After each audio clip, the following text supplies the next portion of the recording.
Nasa Pilipinas pala ang pinakamalaking kaldera sa buong mundo. Ang kaldera ay isang crater or uka, bunga ng isang napakalakas na pagsabog ng bulkan at pinaniniwalaan ng mga dalubhasa ito ay nasa ilalim ng karagatan ng ating bansa. Saan ito matatagpuan sa Pilipinas? Ano-ano ang mga natuklasan ng siyentipiko tungkol sa pinakamalaking kaldera? Saan-saan pa matatagpuan ang malalaki at makasaysayang kaldera sa ating planeta? Yan ang ating aalamin.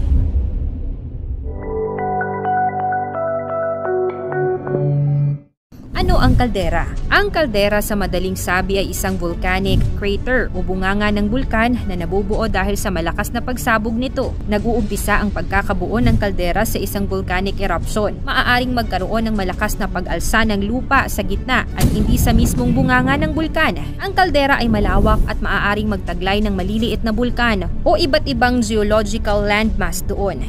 Narito ang ilang halimbawa ng mga kilalang volcanic caldera sa mundo, mula sa pinakamalaki hanggang sa pinakamaliit. Una, Yellowstone Caldera sa Estados Unidos. Ito ang pinakamalaking volcanic caldera sa mundo noon hanggang sa natuklasan ng Apalaki Caldera noong 2019 na doble ang lapad nito kaysa Yellowstone. Tinatawag ding supervolcano dahil sa malalakas nitong pagsabog. Ang laki nito ay nasa 45 hanggang 70 kilometers at nagtataglay ng iba't ibang geothermal features tulad ng geysers at hot springs. Pangalawa, Toba Caldera sa Indonesia, isang malaking kaldera ng isang supervolcano sa Sumatra, Indonesia.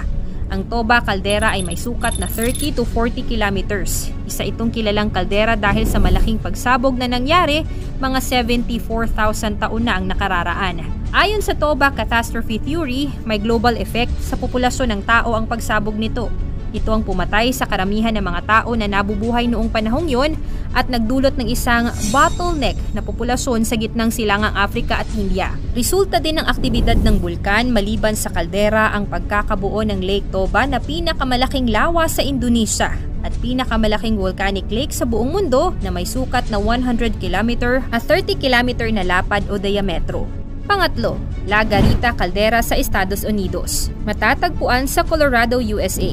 Ang La Garita Caldera ay may sukat na 35 to 75 kilometers na may parihabang hugis o oblong shape. Isa itong kilalang kaldera sa likod ng mga pagbabago ng klima na nangyari mga 28 million years na ang nakakaraan. Ang pagsabog na bumuo sa La Garita Caldera ang itinuturing na largest known volcanic eruption sa kasaysayan ng planeta. Dahil sa malawakang sukat at pagguho ng bulkan, inabot ng mahigit 30 years para sa mga siyentipiko na lubusang matukoy ang laki ng kaldera. Itinuturing na isang extinct volcano ang La Garita. Pang-apat, Cerro Galán sa Argentina.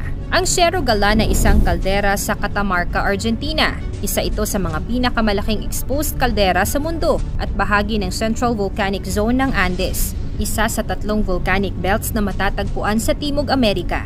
Sa lapad na 26 hanggang 38 km na hugis, elliptical o pabilog, itinuturing ito bilang isang supervolcano. Meron din itong 7 kilometrong lawa na tinatawag nilang Laguna Diamante na may mataas na arsenic content at 5 beses na mas maalat kaysa dagat, kaya naman paborito itong puntahan ng mga flamingo. Panglima, Valles Caldera sa New Mexico. Ang Valles Caldera or Jemez Caldera ay isang 22 kilometrong malawak na volcanic caldera sa mga bundok ng Jemez sa hilagang New Mexico. Mainit na bukal, ilog, fumaroles, natural na gas seeps at volcanic domes ang makikita sa kaldera. Ang pinakamataas na bahagi sa loob ng kaldera ay ang Redondo Peak, isang 3,430 meters na resurgent lava dome na matatagpuan sa loob ng buong kaldera. Kasama rin dito ang Valle Grande na maaaring puntahan gamit ang isang semento na kalsada. Maraming tribong Native American ang madalas na bumibisita sa kaldera para sa pangangaso at para kumuha ng batong nabuo sa mabilis na paglamig ng lava o obsidian na ginagamit para sa pag-ukit at paggawa ng matatalim na dulo ng sibat at pana. Pang-anim, Campi Flegrei Caldera sa Italia. Matatagpuan ang 12 kilometro na lapad na kalderang ito malapit sa Napoli, Italia. Kilala sa mga geothermal vents at aktibo nitong mga bulkan na sumabog ng tinatayang nasa 60 times simula nang mabuo ang Neapolitan Yellow Turf Caldera. 15,600 years na ang nakakaraan. Ang ilalim nito ay nagtataglay ng malakas na heat source at ito ay tinuturing na aktibong volcanic field.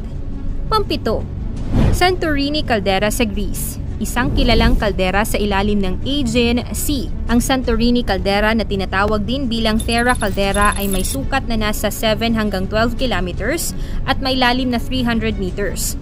Kilala ito sa kanyang magandang tanawin. Itinalaga ito bilang decade volcano at isa sa mga pinakamalaking kaldera sa Mediterranean Sea. Ang huling pagsabog nito ay nangyari noong 1950. Pangwalo, Askja caldera sa Iceland. Isang malaking kaldera sa Iceland at ang youngest kaldera sa buong mundo. Matatagpuan ang Askja caldera sa gitna ng Vatnajökull Glacier National Park at may lapad na 8 hanggang 11 kilometers. Kilala ito bilang popular hiking destination at maging bilang isang training ground ng Apollo astronauts dahil sa hindi pangkaraniwan at malabwan nitong landscapes. Matapos ang malakas na pagsabog ng bulkan noong 1875, nabuo dito ang pangalawang pinakamalalim na lawa sa Iceland. Singtaas ng yelo ang lawa sa buong taon. At kung matagpuan na ito ay nasaan yung tubig, ito ay isang nakababahalang senyales ng posibleng erupsyon. Pang-siyam, Crater Lake Caldera sa Estados Unidos. Matatagpuan sa Oregon, USA. Ang Crater Lake Caldera ay may sukat na 8 to 10 kilometers at lalim na higit 1 kilometro dahil sa pagguho ng Mount Mazama Volcano dahil sa sunod-sunod na malalakas na pagsabog nito, 7,700 years na ang nakakaraan. Kilala ang Crater Lake bilang pinakamalalim na lawa ng US na may kulay asul na tubig. Tinatayang inabot ng 460 years bago napuno ang tubig at naging lawa ang kaldera sa Oregon. Pang-sampu, Krakatau caldera sa Indonesia.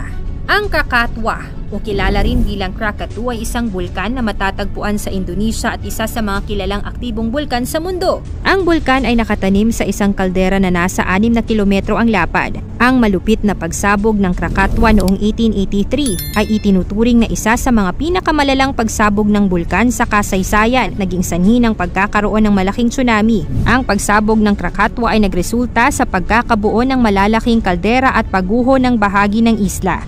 Sa kasalukuyan, ang kaldera ng Krakatau ay patuloy na aktibo at may mga ulat na mga minor na pagsabog mula noong dekada 1920. Ang kanyang pagsabog noong 2018 ay nagdulot ng panibagong interes sa kalagayan ng bulkan na ito. World's largest caldera. Taong 2019 nang madiskubre ng New Zealand-based marine geophysicist at Filipina scientist na si Jenny Ann Barreto ang pinakamalaking kaldera sa buong mundo. Tinawag niya itong Apu-Laki Caldera, hango sa Philippine God and Sun and War na matatagpuan sa Philippine Rise or Benham Rise.